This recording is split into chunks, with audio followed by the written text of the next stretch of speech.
Dear friends, in this video, I will be discussing D-dimer test. Over the years, I have realized that D-dimer test is one of the most common inappropriately used investigation, especially in the emergency department. In this video, I will be discussing about D-dimer, its clinical utility, interpretation, and when to use. I have prepared this video in FAQ format. Question number 1. What is D-dimer and how is it formed? D-dimer is a byproduct of the blood clotting and breakdown process. It is released when a blood clot begins to break down, means it is not released when the clot is forming. Question number 2. What is critical value of D-dimer, means above which the diagnosis of pulmonary embolism is confirmed. The diagnosis of pulmonary embolism does not depend on any critical value of D-dimer. D-dimer is not a diagnostic marker of pulmonary embolism and it should be read in contrast to clinical likelihood of pulmonary embolism. Question number 3. What type of test is D-dimer in pulmonary embolism? D-dimer test is a screening test in pulmonary embolism. It means high values directs to proceed further with confirmatory investigations like CT angiogram based on risk category. Question number 4. When D-dimer should be used in pulmonary embolism? D-dimer testing should only be done when there is low suspicion of pulmonary embolism. When there is high suspicion or when the patient is at high risk of pulmonary embolism, D-dimer testing is not recommended. Question number 5. What are different conditions other than pulmonary embolism where D-dimer value is high? Other than pulmonary embolism, D-dimer is elevated in patients with DVT and DIC. D-dimer is commonly elevated in patients with trauma, infection, or sepsis.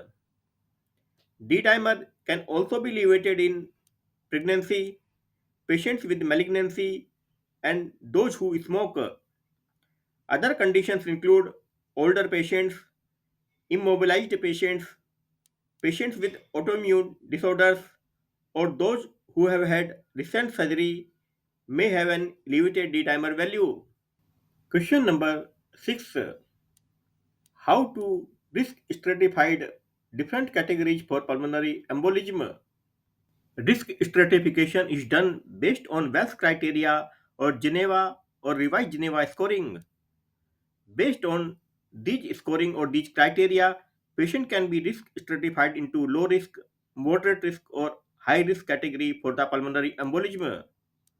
The criteria consider various risk factors or the symptoms of pulmonary embolism and it includes sign or symptoms of deep venous thrombosis like unilateral limb swelling, pain or the tenderness or the warmth in one extremity. Clinical suspicion for pulmonary embolism means what is the likelihood of pulmonary embolism in that patient. Presence of tachycardia, recent immobilization in last 4 weeks like recent surgery or the fracture. Whether the patient has previously diagnosed pulmonary embolism or DVT, presence of hemoptysis or the malignancy. Question number 7. When D-dimer testing should not be done? D-dimer testing should not be done in following condition. When there is high risk of pulmonary embolism based on Wells criteria or Geneva scoring. Condition number 2. When there is moderate risk of pulmonary embolism and clinical suspicion of pulmonary embolism remains high. Condition number 3. When there is low risk of pulmonary embolism and patient does not have any signs listed on PERC, means pulmonary embolism rule out criteria. Question number 8. What is PERC or pulmonary embolism rule out criteria? Pulmonary embolism rule out criteria is a scoring system designed to rule out pulmonary embolism in those who are determined to be at low risk for pulmonary embolism. It means this criteria is not useful for those who had moderate or the high risk for the pulmonary embolism. If a patient does not have any of the characteristics or signs listed on the PERC rule, one need not obtain a D dimer to rule out pulmonary embolism. Means if patient presents to you and patient has a low suspicion for pulmonary embolism and you look at the PERC criteria and patient does not meet any of the criteria listed, then you can very safely rule out pulmonary embolism without doing D dimer testing. These eight criteria includes age less than 50 years, heart rate less than 100 beat per minute, oxyhemoglobin saturation 95% or more, no hemoptysis, no estrogen use, no prior DVT or pulmonary embolism, no unilateral leg swelling, no surgery trauma requiring hospitalization within the prior 4 weeks. Question number 9. What is normal value of D dimer? A normal value of D dimer is considered less than 500 nanogram per ml. There is emerging research to suggest using age-adjusted cutoff range for D-dimer, as a D-dimer can increase with age even in the absence of pathology. Question number 10. What information D-dimer provides? D-dimer provides following information. In a low-risk patient, negative D-dimer rules out pulmonary embolism.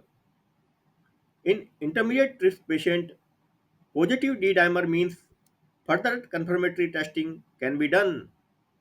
In high-risk patient, D-dimer testing is not required. Here I finish. Hope this information is useful to you. Please let me know whether the content was useful to you or not. It will help in making more tailored content to your need. See you in my next video. Till then, bye and take care.